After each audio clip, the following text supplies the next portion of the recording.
Anya just semina Sompa de abama Sompa FM Emma Katiapa Sompa TV Emma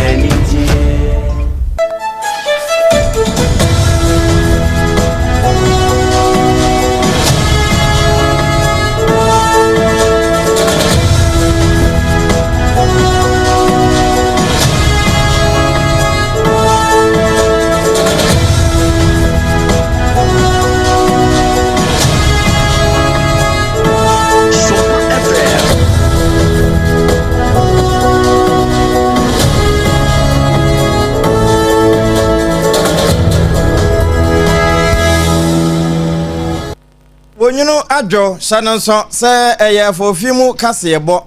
sompa memene da nwumre de Leicester Company Limited aso yasene se ye memmaw yemfa enedi afiraguo enafe na wotwene mu nyina de ntoa wo no eno na ne braso na Leicester Company Limited wonmo ye Yas toothpaste ni toothbrush waso ye mu se ye mebemmaw eno ne ye ditwi yense se ye ne heba no ana se total care ana ebia na wo de no eye whitening ni nyina kutaye mu bi domidwoma yekoye se ohwe ye fie na ne yesie na yetimu di dwuma no a multiple quest for ne si na yese yemfa dade ana ngrase ensi brogo so a eye wo moa bogra proof ni nyina wo mo ye ho adwuma Bell Beverages wo kan ye ho wo mo na ye bela kwa na wo mo san ye Belmont Bell Cola any squeeze no wo kan ho anwumre na yetoa wo ye wofo a Ghana Health Services say obaba wana afi na wasi ne nyinta so no ma yenwo ne mpane se de be ne betimi abɔ ne ho ban free cervical cancer ho na eno no ebinum ka de enim de kire bo modern so obema aba akobie na yekwa akosa asra na sabio wantwe obowira na yehu ne se obowira wu midimafo eba center Dr. Tam da so da no okutayemu na anwumre wode tam ato ye kase no so ene ye poku ase mayira eho na oyade ni nyina ekwa akoyira bra ode tam oto so anasa ebu akwa agogo eno ya asantemamu hyene nso sai Letoland Ghana Limited o hwene wo enkran Kumase Takorade Mankasim babia Kingdom 106.5 FM wono fa kase na free 106.5 no 106.1 eho wo mo ewo nema papa say ye electronics de plug ye okutayemu na afi wo mo bi egwoyi pa ewo tachiman time heba mixture wono etu malaria se ene echechi no eka ye ho anwumre na kase no ebeye ode amwo bo wonu mu a na ye onga mama es help ha won na aka ye ho na ye be nsem na mawo na anwumre nsem a edi mu akotena ye de bre wa firi sompa fi ha na ebefa sompa 93.1 asante mayaji atum Adamfupa Radio Paris France Abrochi Mamu Anasa Kingdom 106.1 Mankasim 90.7 Ayankransa Sompa 106.1 Techimandi na 98.9 Yesunyane na 101.1 Yetakwa 103.3 Yetakrade 101.3 Edoma Hinkuru Sompa no www.sompaonline.com ensemi nyina yewura taboata adama egu ho abenye bia kenkan na ni animu binie enano na watwe atwa mu ye na ye bu ni komu yi Okaja Krom Senior High School akoda ya wono nso science lab na ne science teacher ede na ya se to adonko no akoda na kasa Arahusemu a efiri manso takrase eba no emunye de ebusua eni enyan garamse amna adwiri adehye etinananom sedo sada ena kokwa akuafo nso ya wonom wo Abidjan afija kwa abre wonom nso ka asemben ya ye de bre wanyumre ye wie ne sa pe binum ka ho ye besa ate asim ewo na awotwe ne nyina mufiri na no dwoda di besi nu afie ya ene ye bu na awotwe ne komu se ejen ede ama wo no emu nsem ne nyina ye de bema ho na hye ne nso ye ya wote ye nka ewo kase mu no ya miensa eye mema mienu ya oba kantire nwan ba ko ya santo ada ye ntamo obrempon nana kwaku ampoma menimini aba abena bedu adepa kofi enafi triple eman ejapia apamdada eleja abobare siatika Sompa obibas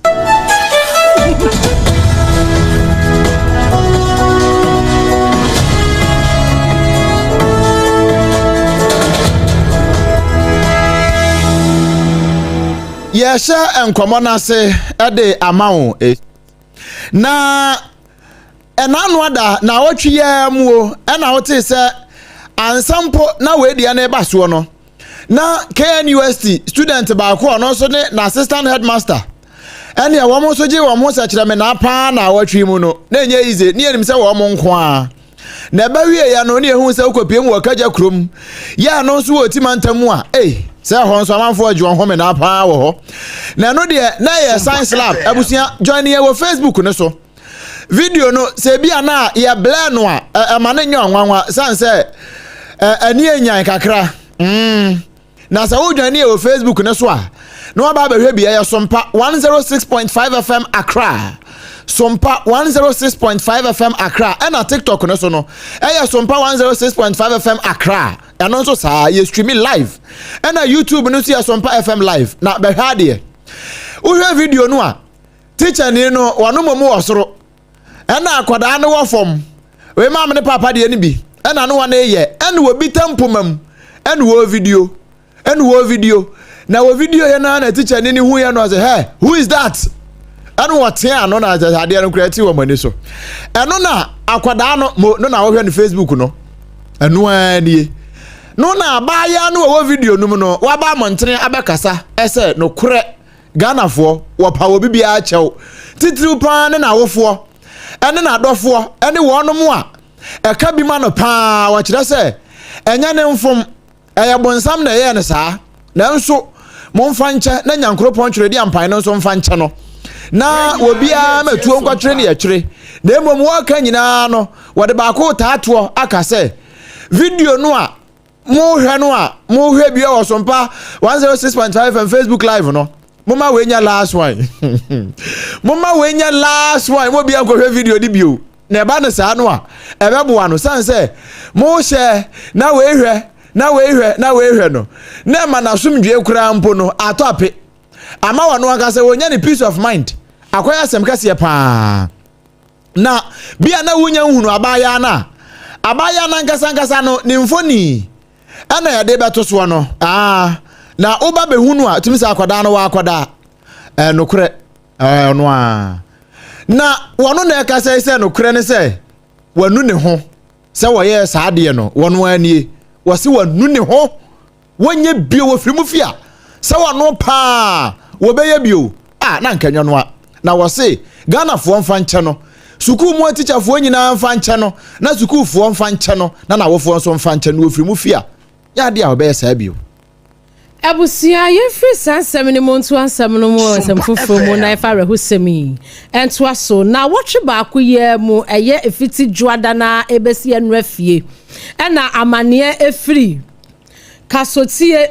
ɛbai na kasotie no ɛwɔ atwema mponua krosi ne bedwanim ɛwɔ asante ɛmantamu na ne nyinaa ne sɛ galamsɛ amena dwirigui ɛmɛ hɔ no adehye nsia ɛna wɔn mu ti nananom ɛnsia do yɛde anim sɛ gya sɛ de ba ne susu mpakora yɛde se ya no ɛnka ebi a sɛ nsuo asi fam a wɔn de wɔn so wɔn nya galamsɛ etuo no ɛnka ebi a wɔn betumi atwentwɛn so kakra so hwan ebi ntehwe wɔn fa bɔga nya soan upie mu ɛwɔ manso takorase a ɛno nso wɔ amansia south cross ne bedwane wɔ asantemantam hɔ a o ɔmasan akwadi galamsɛ nipa nsia bi wɔnom kɔ yɛ gya yɛse mining site bi anasa pit bi a wɔn mu atum enti no old pit ɛna da hɔnom ɛna nipa nsia yi wɔnom kɔ yɛ wɔnom kɔ akɔkɔdi bien kakra wɔn hu nya ne sɛ ɛno nso adwiri yɛ nipa nsia asase afatere wowie wagya tere ɛde amate asefoɔ sabra no kasa yi abusia asɛm na awerɛho enipa miɛnsa wɔn ti nananom ɛnsia dom na assembly member yɛ a wɔn manso takorase ɛyɛ onenyanfo Dominic Bonsu wɔno ɛna Sompa kaseɛ yɛbɛpene no wɔkyerɛ nsɛm sɛ ɛyɛ ade a saa awerɛhosɛm yi anaso yɛ nei ɛtɛsi wɔn pɔtam hɔ paa ɛsan sɛ manso ɛne ne pɔtam deɛ galamsɛ no gyae ɛno a ɛna kwasoɔ wɔyi galamsɛ firi hɔ a afuom dwuma hɔ pa bi anhyɛ da ɛni wɔn mo sɛnti mmeranteɛ ne kwani na amena adwirigu ani nso na ade hye eti nananom aso sabre ya me no ka say wo mu ana wonom ewo nkwamu a wo mu so wo mutumi yi wo mu no wo he no so wo mu yi wo mu no na ebi eprepra kakra enti no wo mu awa ya sabia wonom eja ya hye na miensa wonom de wo mu ti nananom ense do no St Martin's Catholic Hospital onom mochri eho ene ye de wonom akwakogu a miensa ne de wo mu gusu a wonom hwese adokotafo betimi ama wonom so ahoden se de efrimu ewo manso takurase eba ya rahusam a small honorable assembly member ononyafo Dominic Bonsu echiremu ene ada ne achiri ede aso ene na yeda so agina mamrenum na ene se galamse amna ebukum bi mu no se kama yese koko no de wo matufa ede ne nyina ye galamse kakra aka no ene eja wonum a wo so wo munyo no edidi ho ene na mampeni John Dramani Mahama wadoma sande kakra aka wo mo ho enam sa ya so makuyafo a wo mo wo afigya kwabere atifi babia Honorable Collins adoma ko ye mrahye bedwani no ye frɛ ho abijanfo na wo mo bɔ mampani aba so sɛ de wahwe de we ya abotoye mu na wo mo hu ne sɛ enka ha ya bere ko animu no wo besan so kra de bi atoso ama aba abeboa wo mpa asɛ brode no eba ya beboa de na san komoyi kokko akuyafo a wo abijan ye wo afigya kwabere not ene ba bedu yense ntro ne wo asantemantamu ene di san komoyi se o ka se tumune ne o motiso ne o motum amburi amane kakra o de bato eso ne hu se o sabe to eso dia nti asire na asa kwasura on sa wasire na de o ye na on sa makfa maka ho ne mbo ne baso nti on ye wi no on ka se ye bnim se o ya de so aka kakra abisa paja on fa bin kan ne ye kwefo ne ye bre pa adwuma na de mai se hu se de o ye no o ye kakra ba to on gusu mane ko nim ye pene mo kakra on mane ye mo ne ye dana se tum sa ye ko meti se o mo ka se omo se santemba mse de oba obukwa abudikire no omo se omma abasesi santemba kwana te yakwane de oya onka ye de no no mba gusu kutal mai ene yakane no ye ho hie pa omo ye policy de omo ka se mu hini a yakwane na FS mba gusu kutal ene omo mai kane a ene clinic te enim se oba ye ante onyire no ho no onye na hu se agima abo a wo se bone ne odiso koko bo de me de betuma ka se eye mame first na odi 1 million to me de enje but sana ka be fa no na 1.4 million to me de eye ye hwe adwuma ada ho a abijan ye kan se abijan kwara ye kwan nje chichiafo ko hwe baabi a chichi ankwala hwe de puma ni nyina asai eno akuyafo a wo mo wo abijan na ache se wo mo kasa no da se bi mra bio janka kasa so hu so wo kana nwumre pe na ade eche de obedi ene wo hwehwe nti sabre mampani wato kokko mu no wansa somwa na wo makwan wo munkanea wo hwehwe ma wo afa ye nyina we so eno ye na de no na afa ye nsan ko ye chisansan panise sankwafa ye nchiri na ye nkwasha sie mfiri na ano dwoda na ye mfa mewie kura na ano dwoda ne nsem a eba ye no ye hya se de afiri ha ekue ye fra mo say Independent Media Caucus for Development IMCD wonom na ka say na pani oda ho ano na be ekubedin wono de abeto dwa no wa say MPP wo presidential primaries na wo mo kɔ no emu aye hu papa na manfo take comfortable lead na nso mbewie na hwe yi a ebekɔ round of sun say abitifi mrahye bedwani onimnyamfo doctor Brian your champion wo be police surprise papa eno na amanfo eyemo ehyehye wo mo ya pata biribiri aba wo san say wo mo nhada nyi ni say onimnyamfo Brian champion betimi akona nim sa na nso won mo so ve ya wo mo aye no kire say Brian champion wo betimi apuli bi pa na hwe yi a wo betwa ma to na round off ye nhwehwebo bibie mu a wo region all the 16 regions no na wotumi wo bisa delegate no na bewi abato no say ebisa wotwa ebabako nsini yewie no all the regions na yewie no kofa yetumi enyo akasa delegate no akasa 34,736 enyo akasa enyo akasa no miwie no wobobo bebi a obi apede oto de ko Bawomia Edutrum Kennedy Brian Achampo Kobna Japan we na no obi akakan wo hwe table no sa wo kakan no wo percentage na din na won a won aba akọ enim pa Dr. Bawomia out of 34,736 no nya 10,901 31.38%. abusia we nana be kubedi na wa mananso ho a wo wie ya no ene wo kire se percentage a wo bia benya no wo kire mu sei mo bia yi ho obotum wanya clear win a say obokross dam 50% na MPP constitution na sere nsende aba no say what aba no dia obi eni ho abotume first as say run off ba nti run off no ba it say Bernard Champon onye Dr. Baumia yan 10,901 na Bernard Champon 8,091 esi say ekono da me ekoya de dia say Dr. Baumia na Bernard Champon oboko run off no ni na every region bia na ya say wo table no da ho na every region bia no obi enyan from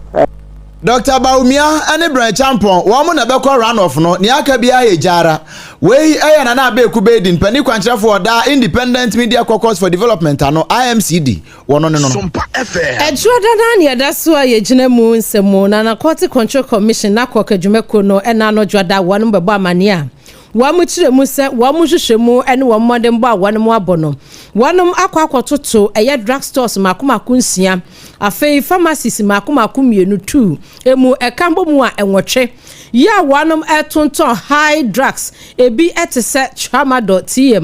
ene de ekeka ho na wonom chire mu se sa tramadol yi ene enura sabio ewo soro a emabunu no efa na dezi wonom no wonom tonton milligram ewo soro kra wo pani a wono deputy director edema kok adwumako no owura Alexander Chumberima ene Sompa kase ekasai using tramadol is not illegal, but the milligram by law you can use 50 mg, 100 mg maximum, but on prescription by a physician or doctor. For instance, somebody go to the dentist and then maybe take up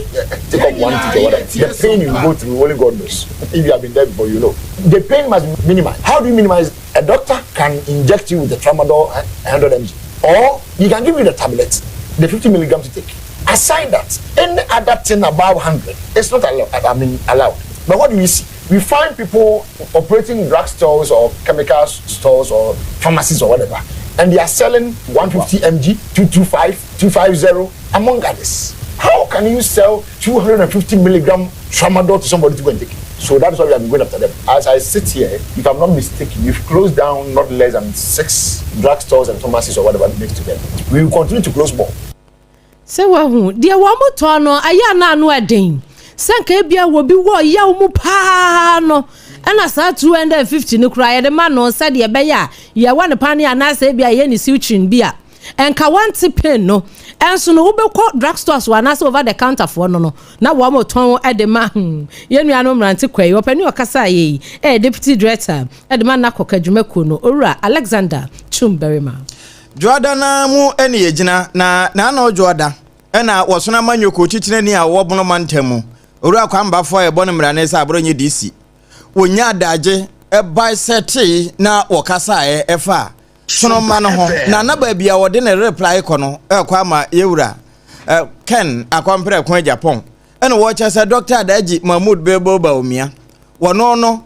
wadi nkunim no kura awie wo munya nto aba no enti sade ebinom ede ne nannam akire no ne ho ahwan no eno ekoto da ho abobo eno nso de ayese kasa tenten entoponko Dr. Alhaji Mahmoud Baumia onya say obibe via ba mama na nta na wa be presidential candidate onya because enframa ya manyoko no ye ready say ye be change Dr. Alhaji Mahmoud Baumia ana makache we na me ka ma original time ko campaign man fancy ko campaign ma kwa ko sia omo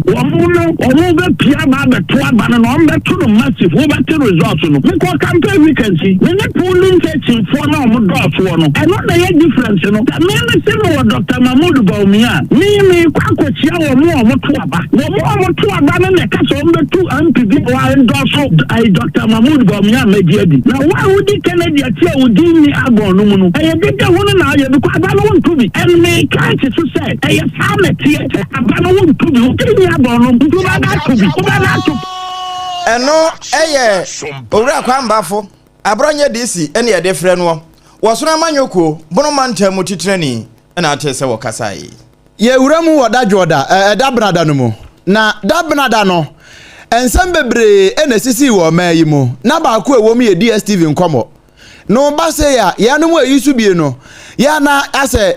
wabo ya chem so ye tai kasa ho pa ne se onimnyamfo ohwe enkitawde ensem so o my Ghana mu ye Sam na te George ede betu dia se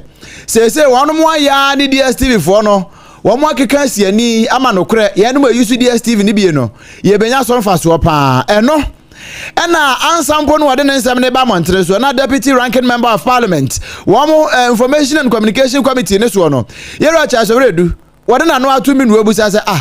DSTV nkomo no sempa na tie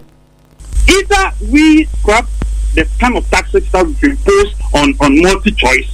for if we decide to reduce the VAT from 15 to 7%. Of course, Ghanaians will enjoy the reduction in the value of the VAT. If we say we are making away with NHIS of 2.5%, of course, Ghanaians will enjoy. If we say we are just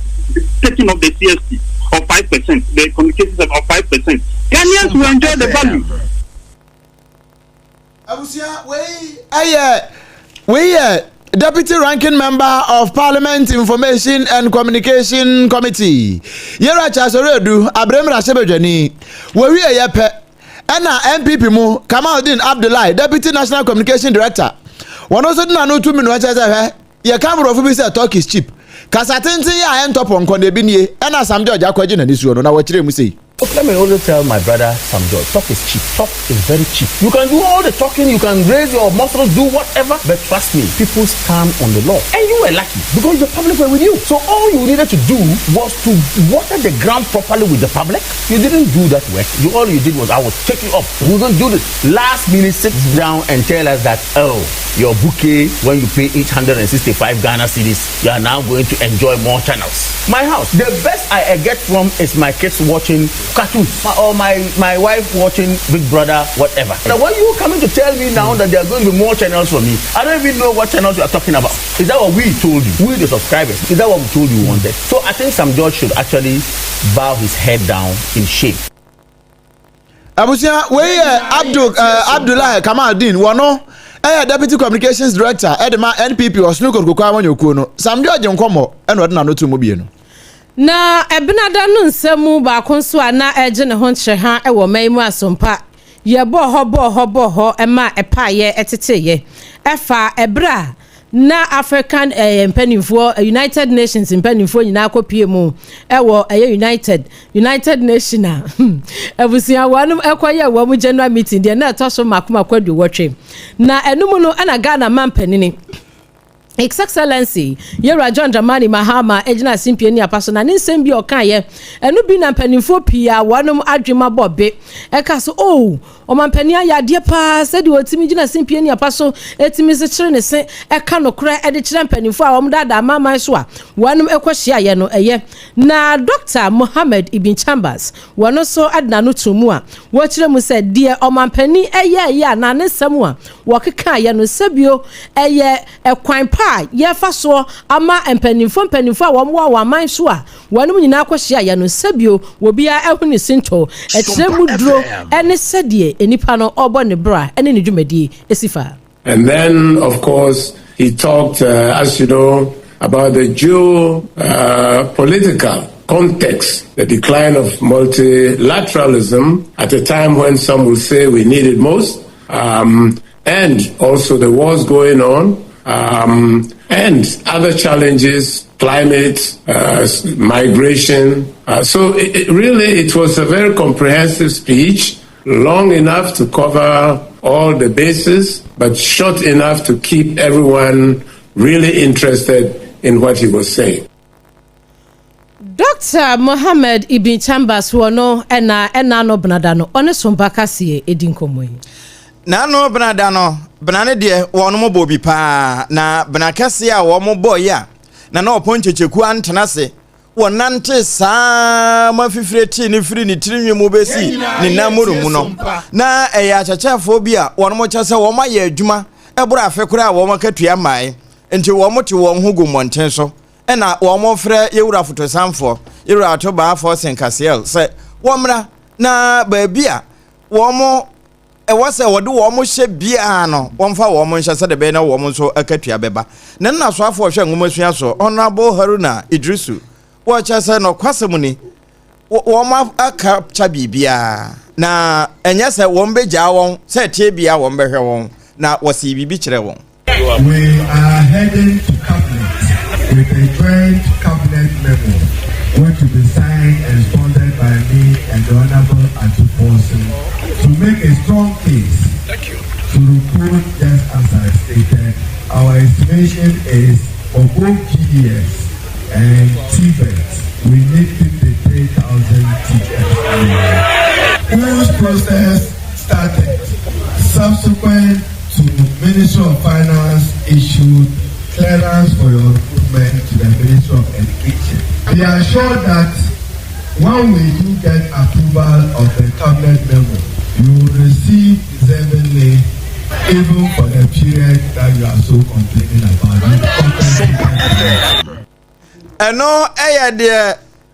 Mumasha so for your Rahana Drusu, what catch there, one no more. What was you to say, why ye, Jumana, Yentia, or Moka? Nevi, ye no, so far by the Chra or here, or Maisika Samso. Yura, Ampem, Thomas, Nyako, one also Edibito, so Echre, the Mempenny, was Channing Tia, or Munya Reshimu. The finance minister wants me to tell you this, that he sympathizes with you and that your predicament, your situation has been brought to his attention. He has gone to brief His Excellency the President, who has given him the green light to make sure that he fixes your problems. In the next 30 days, the finance minister is going to Parliament to present the next budget to Parliament. In that budget, the finance minister is going to make provision for all of you to be catered for. So you should be very happy that your problem will be fixed. That is the good news that I have for you. That His Excellency the President has asked the finance minister to make sure that provisions are made for you so that your salaries are paid. You will be fixed. Ghana Swafo abadi echira ohwesika Samson no Yewura Thomas ampemnya akon de kire se de muadi no wo maye ni nkode aka ne yebo ho ban budget foforo ebeba no wo mo de wo mbehim na no wukuada no na ensemu a ekoso no mu doso pa every branda ne de enumu DSTV nkomo no na yenwie wukuada no enu nti manfo tutu ne sra ne abasa se obi di message kura abasa leave some George alone yi na nya ye ne o ni nyina ye news no a na no nam so ama Sam George na nkasa odimnyamfo a no krampo ewo ni ngo pram abato mpaso ya so no ono amba be kasa e kire se DSTV price na aba no enye market size no omode hwe yo na emom na wa asem foforo wa kire mu sei. I made a formal request of 30% reduction in the package pricing and gave a deadline of July 21st for a formal response from MultiChoice. On the 21st of July this year, I received a 9-page letter from MultiChoice detailing why they were refusing to reduce their pricing. Their reasons included that the cedi had depreciated in the preceding 8 years by 240%. And they claimed that my request for a reduction on the basis of the appreciation of the cedi was unfounded because, in their words, the appreciation of the Ghanaian cedi over the last 6 months has been a fluke which could not be sustainable. As minister, my fidelity is to the Ghanaian people. I have had to act in the interest of the Ghanaian people, and I believe that the Ghanaian people have been fleeced and exploited for too long. I wrote back to the NCA on Monday and directed the NCA in that letter to suspend the broadcasting license of DSTV effective 7th of August 2025. 7th of August 2025. Nipa yatene nkan na wa sabrofo kama. Eyo so afo hwenkita audience am so o man Ghana mu. Odimyamfo Samuel na te George. Ukwada na ne da so agina mu ensemo na ukwada no ana president Dema Imani Africa Owura Franklin Kujo waba montene ebetoto sere wo mampani se ensem bi a eba bekoso ena no fiada na chesen enra no wo sere wo kwono wonhwe na omkohu ne kan nyina efa se ye mampani His Excellency Yewura John Dramani Mahama eye se woni sie sosu kwakwahia na wanu adwendwene kwan ya omefa so to garamse ase no enumu na president Dema Imani Africa Owura Franklin Kujo beka se emane kwankoye se kwa wo mokọ na koye meet and greet keke na mom wanu hwe kwampa wo betumi afa so se action ene waso wanu tekia wanu fa bibia ngwa kwamu na galamse ne yentu ase. The president doesn't need to meet us. He probably just needs to have a press conference and announce it to the whole public. Why should he meet a segment of people and treat those ideas with them? We are not propagators of the presidency, no. So why meet just alone? Since the Gaza is a national issue, I suspect that we want to have, if there's some very vaunted,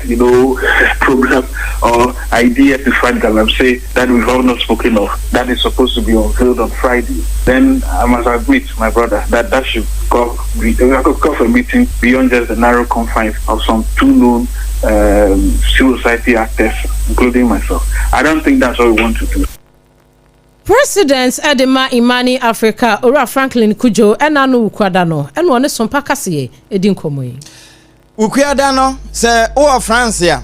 O kan ukwada esan se wo munim ha kakra anhweye no wo makodeda. Na mom unya boso se mekredi no wo mo se ukwada no a. Ukwada no mampene John Dramani Mahama ekasai. Efa sister ni o London for no ho. Cyber security. Kwa ebe fa so a yebetimi atakre na Sarfo no yebenya wo mo pan chi aso na wo mu adasamfa so e wo wiase nyina ntentamfidie no so na mampene kasaye no go biebie nsem bi eni so e de kire yen wukuada no. This is a vital step. Cybersecurity must not be fragmented. It demands unity of purpose, a clear strategy, and disciplined education. Cybercrime ignores borders. A hacker in one country can breach systems halfway across the world within seconds. And that is why Ghana cannot act alone. We must collaborate with the rest of the world. We're already signatories to the Malabo Convention and the Budapest Convention on Cybercrime. These frameworks enhance our ability to cooperate internationally and align our laws with global standards. Eno mampeni His Excellency Yohani Dramani Mahama ena wakasa yeyi edefa cyber security no ho ewie na wasanso ebue so eche sesesei wono mu a edi sa adwuma no edi na betting perpetrators no Sarfo ni nyina won so ompenchi. There are also inside jobs. I mean, some people are employed within financial institutions and they manage because they are in there to be able to take advantage of the system. And so the Bank of Ghana and the cybersecurity agencies have arrested a few such, and punishment is normally very swift, and the people are sanctioned for what they do. But there are also other forms like hate speech to create division amongst people. People intentionally post messages that will pit one ethnic group against the other. That is also becoming very commonplace, and it's something that our cybersecurity authority and allied agencies must cut. Ghana man penny His Excellency John Dramani Mahama ukuada no na wakasa fa cybersecurity. Adechi yawada no saa na etie na nsem wo ekoso wo Ghana ha no na emu bebre na osi eyi bi esandema wonti ya begina yawoda na yilo krobo kane aban kratipani ya no gina mu edema wo ho eyo nyamfo Eric Tete wona Sompa kase ebo nkomo ene wo kire se na enum ho anu wote se puemantam mu NPP merasebejafo bi ho wo mo so wo mo de wo mo declare support e de ama Dr. Alhaji Mahmoud Baumia ene wasi we nya ahoye a wasi wo mu nyina no eya ahoye a ene wo mo de yes ade ensan se nipa dunum no ebi wa ni suade hunu so obinya mampani a wo mbedi nanso onimnyamfo Dr. Brian Yochampo adi wo manim kan nti ene wo mo de ahoye a ekwata Dr. Mahmoud Baumia chi na wo kire ne nsem mu sei maka se eya ahoye a ena mpenipon ka bi se osonyo ko ta and to the MPs in Ghana, some of them, all presidential ambition, and to become a woman in plenty, and on their side. But one vote, police station you organize our one vote, and MP so one vote. You understand? So the point is that police station executive and our college executive all need the same level as MP. And follow a declaration really no, it doesn't help. But not there, they find so on there, maybe only their own. Campaign. I don't think that was in the right direction. But the agenda now is setting. Settings, amanyasem yetu amase. Onimnyamfo Eric Tete wa mananso ho a. Wode kakra kan ho no wo che na no ya wada no na wo wie Eastern tour no nani achemu asante mantamu na wo kwei nia wode kwa nyina ye nkabom unity eno an wode nam se ne ebe ya NPP amnyoko no o madodo de ya o mo pen wo mbenya na nmenyafo Branchampo nje dode ne wiese ekim empo Alhaji Mahmoud Baumia ne nsa beka bi o afena ye beko Ashanti ene nyame adoma ye declare part of the Eastern tour no ebe be ye na aka ekapion ene kobo. But the same message yɛde bɛkɔ Ashanti region. Na Ashanti region no, your campaign no is based on unity. Because then you say Baumia any Ken. You lose election. Baumia go for the Ken. Go for the may lose it. And you say Ken be winning also on the lose. Political parties with the power in here. It is only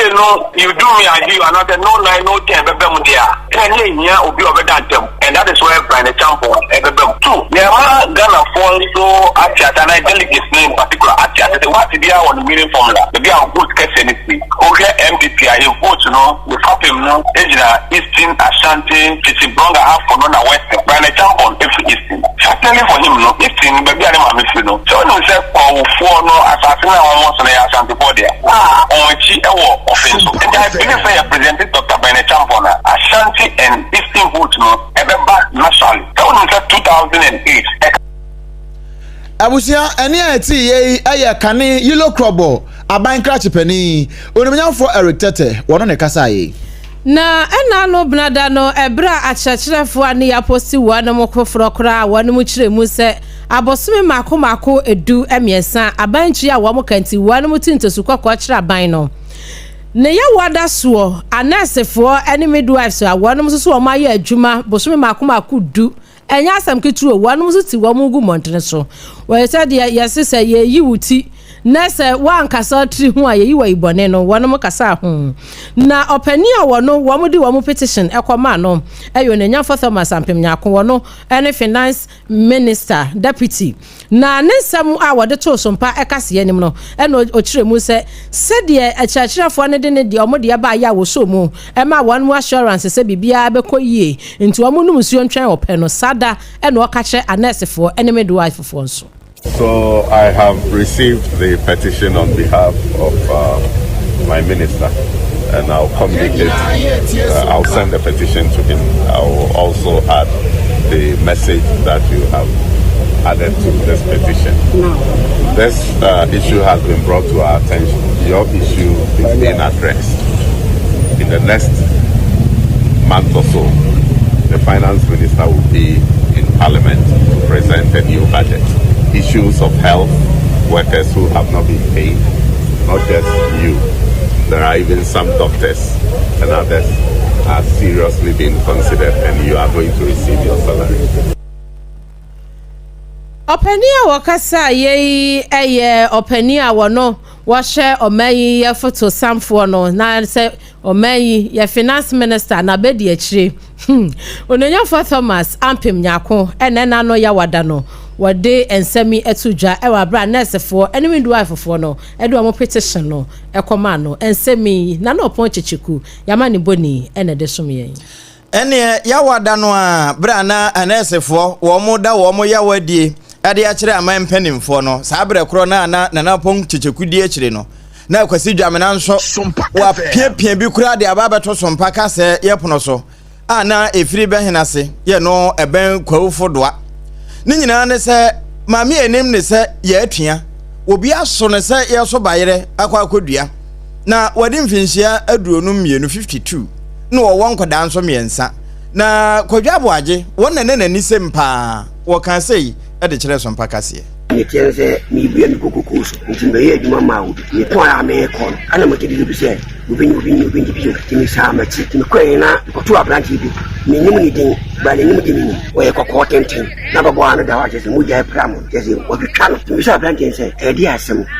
ando kire mi se wona na makui enyi nti ni ko bo oman no amane na oman ne ba o yiska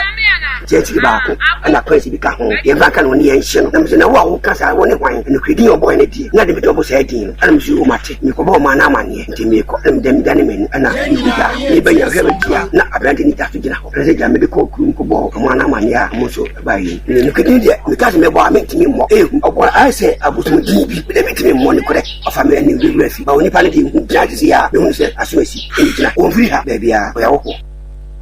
eno kwadwa boaje ane nani sem na wo chese wo mfiri aba bia o ye hoho won na da ho na wo mo aso no se bayere no na ewie ha anso ho ne nua ne mpon ya agya noa na wo chese we wo mo aboposifo amane a enhwemu mapa wɔn ma hyase ya meti anse wuru ifra mi se memra na misisa mi picha no ampa me ba nso no tese kojuto atese de free police a on se mentwe o ha no na ba bi minimum ho o ma oniku ima 3 se je police for no wo won sam ona ba be fa tese ye ho ko be fa no bi ani ase fa do de ni ntini nkyere ono on ye kakai on kokon bi asem oni obi atem on ko obi be na me ba bi din me de me yenti musa me ba so na chi no wo atash ama ono de ne ko central eno eya Noah ninu ya nimpon nso na kasa yi na Leicester Company Limited na dawromenti ene ye wo ba bi tie esan sempani se ne ye so na betri hu no bedwam no ya na ne ho ana na nso sabe mpredu ya sabaifo ba enne ni nso ade na ye ni so ade pa Leicester Company Limited ya wode ya toothpaste ene ne brush ba ye no ene wode abeso ya senya nwumre yi enti ya no din ya ye bi etietie mu nyina no wo madawroma ene wo maso ya sene ya niam nyina dada kwa mu kama abusia opese wo boss ho ban opese onya nkapa e wo wanumu a eya use ya toothpaste ene ne brush no ene ne betimi aboa wo we ye nkwa nyina ne yebua enya na e wo shops ahodo nyina mu empo pharmacy over the counter for no wonim say ya duro eno nti wo moto bi boa se ne be ya o manfo no so ebetimi adi wo msini na bibia timi aye fine enkra ne kuma se Ghana ha ba bia ya to apete ya wo bi enkope binto okope osope ya toothpaste ene ne brush no ene e papa midimafo e ba center Dr. Time da so da eda no wo se wo de ne ye stroke usisi na ya oya ana uchepe ukotodwe oba bia diabetes wo so be ma prostate issues abajuwa kantan so wo de ne hypertension ana kidney failure awo ma ewa awade enu muntini sese ya hyemo nansa wo de ka che so ma aboso mepe wo de kwa medimafo e ba center ma medimafo adi ama wo se agese ne awuo nko a na wo de ne ba wo nya nkwa eno de ne wokọ nipa na nya wu awie ne mo se typhoid ene diabetes ne sa anyare wa hodo ne nyina no wo de duru ho a wo de breba to so na we yi afiri wo so na bibia atumi aye fine wo wankra ha ya apoko ase mayira ena kuma senso ebu aka agogo woni aban school no ho ne dia nimhwe age number si na fresh si a 02447748 0244774282 tiebio 0244774282 ena 0500 727215 0500 727215 wo mo dawroma ena anwumre wo mo aso yasene na emom hyane nso se eya no akai se Electroland Ghana Limited adawromenti wode edamo ne mapapa ni nyina bi home appliances no wode aba na electric de no ni nyina nti se obenya decoder ne papa na watie Sompa FM e wo so ahwe Sompa TV ne tarawan nyina je se okọ Electroland Ghana Limited enti TV air conditioner refrigerators microwave ne nyema hoduo ni nyina bie na mafie ya nika no Electroland Ghana Limited wato de ho apeti wo man Ghana mafie TV besi anafo emfifi ne hano nyina wo ho je numbers no na frɛ yensesi a 0245 949495 0245949495 shane so Time herbal mixture no unya bi nto ya tumirika kopa wito sesi a Time herbal mixture malaria dro papa ya eboa wo no eno a na make amfo de ama wo no ni America ne say ya kwa abanti ana me de Time herbal mixture ne de ma wo se ne ebe ya ono no mu a ebetimi aboa wo na malaria asam no nyina timi akọ nchen na waposo ya oya no watimi agina brane afa Time HH mixture ne capsules na nso wo ho eya apebitonom na no so aboa pa aboa ama adwonso mu yade adwonso ya ne mpamu mre oye ne nyina no etibi yi ne nyina de afri ho KNG herbal ode no ne bai wa bija imrum wo se bibi kire wadwen ade frɛ 0244 417669 0244 417669 enyama pemfo ba ma akora no phone akora wonya mfinhia dumie no Ghana Health Services say oyo wofo oyo hwefo assembly members opinion leaders any Ghana for teacher fo nyina ya mo hwe ehunu say wo mode vaccine bi ba ya na watwe aye simu ye enkwada anya 9 years edikosi 14 years titrupa ne ma no ye be wa wo mpane na tie ma me pa we no eye mpane a ye di si cervical cancer no kokrama eto a wode ano ana wotwa mu no ye pesi esi ano na ye hyase de afiri anim hayi na sebe ya enko ya asem ntino ye be wura school mu ne montre so ne dwabre mu ba bia ne aba won koda ne pane eduru ho awofo eya ama oba no wanya available na ye nwani bie na dache etimi aboa no ama ne magina etimi akwankan sankai boy Ghana Health Service adawroma eno am se ye ntoso emfa emamo wonu mu nti ye nyina so de na ne ye ho mpenso bi mu ye mu mra ye ba kase ne beto aso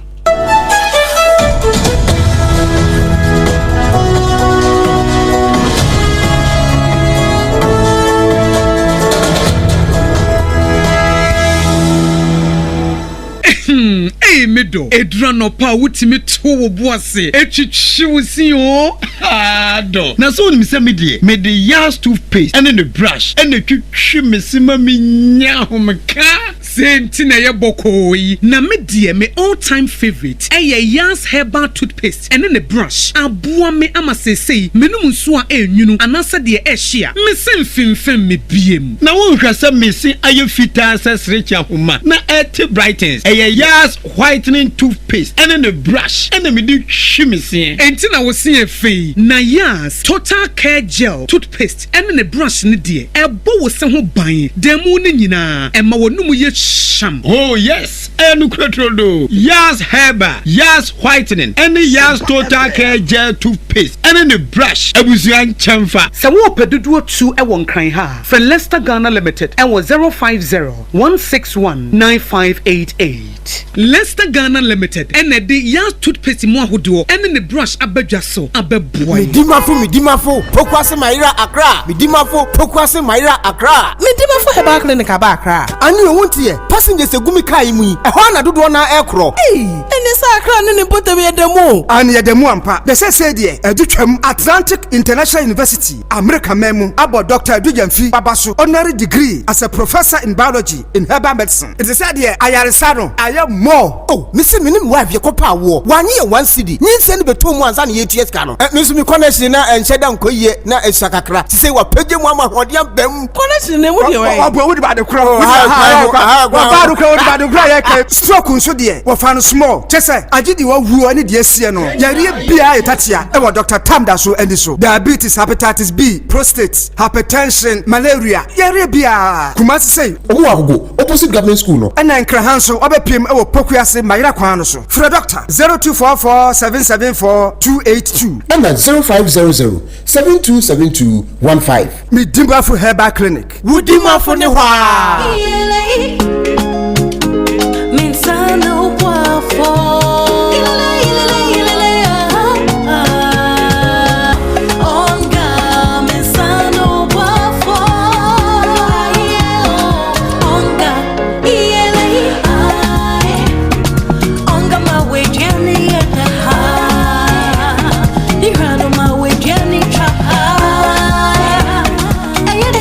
Da obiari hia emwason kubia ebemani ni opepa aye de chenja onga mama sano boafo FDA agi edwedie yin krato ya so sano boafo.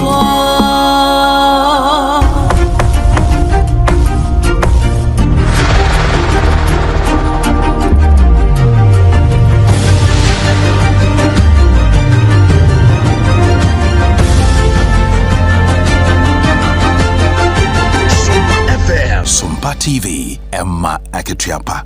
Kure Emma Aketiapa yetwa ensem no eso. Na no fiada mekire nra. Na ehwo abehia se Ghana mampane His Excellency John Dramani Mahama. Wato nsafra ankra ne won mo akabie wemu ewa menam dwuma mfa mra kwan mo obi ade na no atumbi no. Wato nsafra won na wo nyina akosia o State Banquet Hall ewa bankasiem. Na wo mu hia ye no ena mampane se state of emergency wa mo kan de. Nya de a wo be declare sese. We know that the issues of illegal mining are dear to your hearts and to the hearts of every Ghanaian. And that's why we decided that from time to time we'll hold this dialogue. This is not going to be the last. We'll hold this dialogue to update you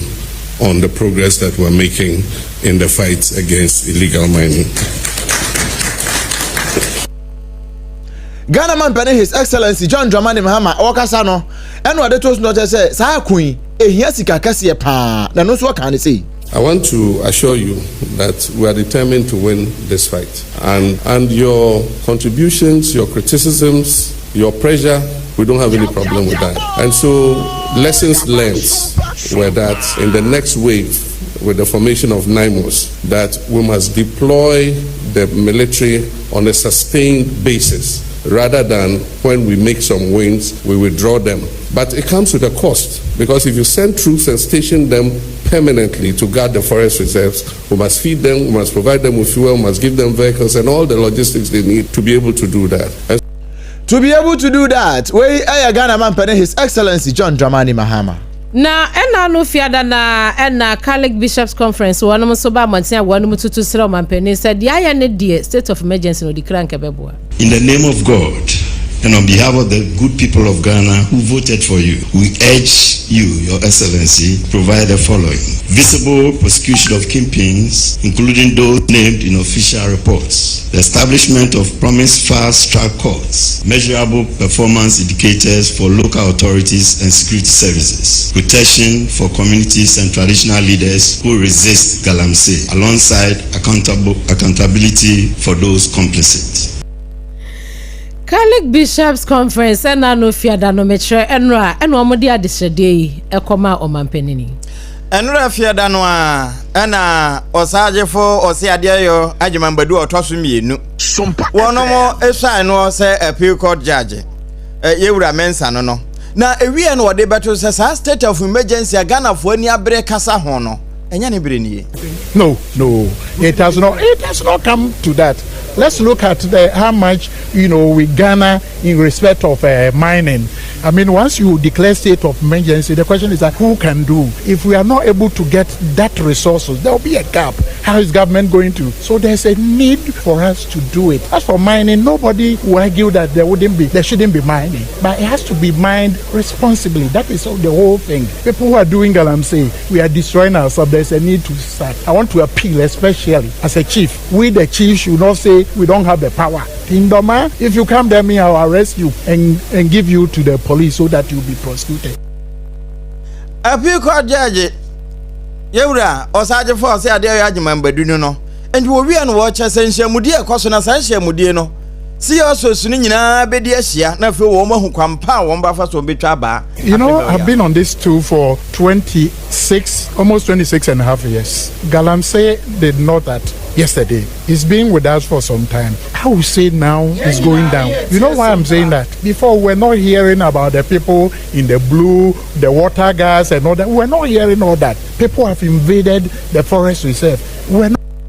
And we are Sergeant for or say Adia Yajimambadu. Ya wotoso mienu do mama hina afi na watwene mu no amanonensem a ede bre wo no kakra ya boaboa no ya ede somwo ne bie ne se kopie mu China wono mo kane awrokwacha soafo ya no wono kro ya isa hwe kro nkuma mu amamuo ensem so aya fa ne se Tang Renjian kotu ahye se wonkoda afiase wono kra de ne kra de ya death sentence wonko kuni bi sanse waje bribe esom China for sika no 268 million yuan. What the bad America dollar no more? $37.6 million. Free 2007, ABC 2024. Waji sika eguni boto mu a court chese wabo man no nti yenkoku ne bi. Na fiada no wei ayadwada na nkasa sede wanom so China memu ensem ne bi efiri ho eba ye no na China court wanom ekwa asetena ensem bia wanom kodi ye nefa ebusua bia wamode Meng family na wanom kiremu se a notorious family pa emu adehye no eskame adehye enkankan wanom kro kese ba kwa no de my ma na wanom du wam kwa gina eye emranim no enipa makomako aduasa enkono 39 ena wam kiremu se emu edu eba akode wam du wam kwoto afiase kora ya wanum emabio ena mu makomako edu eba akonsu bio wamo de ye de wamo ko into debt na chese wamo de ye kwa kokun wanum kora na emu makomako enkono ena ne wanum kiremu se wamo de wamo kwa bese infinition from 5 years ekosi 24 years na chese nipa 39 ni nyina no court ni bubu wo bia de mu nkakra ema ne ebesi ya wanum akiremu se wamo wie ya kora no na wamo twa sika botene edo to wamo tiri so 10 billion yen wo de ba US dollars mu a 1.4 billion US dollars eno na one mo de to Notorious family na eno no ewo China memu a one so se wo mu abu amanfo afaso no ye de to wo mu tiri so ene US scientist ewo ho nso wono ma ye nhwehwemu bi ama sesei se wo ba na be ma ne be ma kura no ye fa esumesi ne benten wedi a ombetimi awo ama yeye na Oregon Health and Science University wonom na aye sa adwuma yi ena wo mo chese do leadership eno abi na wo mo ye ya wo mo ede wo no na watwe ya mu nso Afghanistan one more internet the whole country free TV besi app we and na afo nyina no wo call blackout e wo internet so enu nti na bibia ni ho a wo mo ya na ye e wo internet ne so na no wo mo ne so mpaka se ba nko wo mo che se wo manfo e wo amanone ani even krom ho ampo no wo mo nhyɛ da nhunu no wo mo ntwe babusuafo nka enam so e mo to stress Afghanistan panifo o mo me internet ne ntum na wachi ya mu nsema manone nsema ane edasoa ejina sada ana wopiemu ewe Indonesia wanum akiremu se bibi esi ho ema de esi ye no adehye efemu eti nananom ensiedo wanum akiremu se enipa be se eduokono enkono 99 ene yede wanum ekogu ayasabia ne nyina efa asase bia ewoso kakra bi ema adan adwiridwiriye ehom na wanum akiremu se enipa miensa ena womu yi womu ano de na kaja womu antikitami jame na boarding school bia no ne Islamic boarding school bia eno no ewo Indonesia epoye FM no eho pa ena eye emabunu no eho kan womu yi womu free adan ni biase eye mrante kwa bese makomako aduasa enkono ena womu yi womu anu womu ya toba ha a womu do womu kopie mu ya sabia womu chirem so womu maka ne de adokotafo ehwe ese wo ho beto womu na miensa de womu report say amuno mu hwa womu free mu USA womu Democrats and Republican for no eko nhemudie te say the Ghana Parliament ya MPP ne NDC ne independent fo ekoya na womu kodi the friend say spending you know hon enkomo na so ekoko wie no womu anya ntum enti enam saya so ama aban no sika yeso wodidi ni djuma